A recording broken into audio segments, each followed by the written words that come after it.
This tutorial shows you how to use Madeira Easy Stick-On efficiently.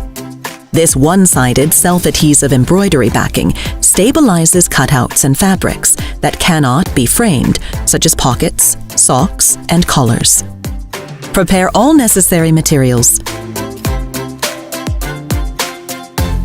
Cut or select a piece of stick-on larger than the frame. We recommend using a large hoop to process multiple garments without hooping each piece separately. Ensure that the entire textile is on the frame. Hoop with the protective paper facing up.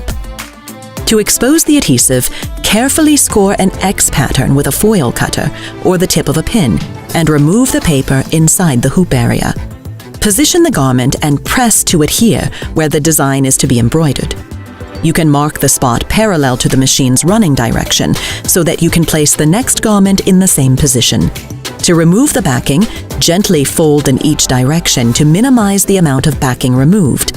Then tear away. Fill the hole from underneath the frame with a small piece of stick-on. Position the next garment and repeat the process. This way, you can embroider multiple pieces with only one hooping. When the layers of backing become too thick, hoop a new piece and continue. Find this and more videos at www.madeira.com/bestpractice.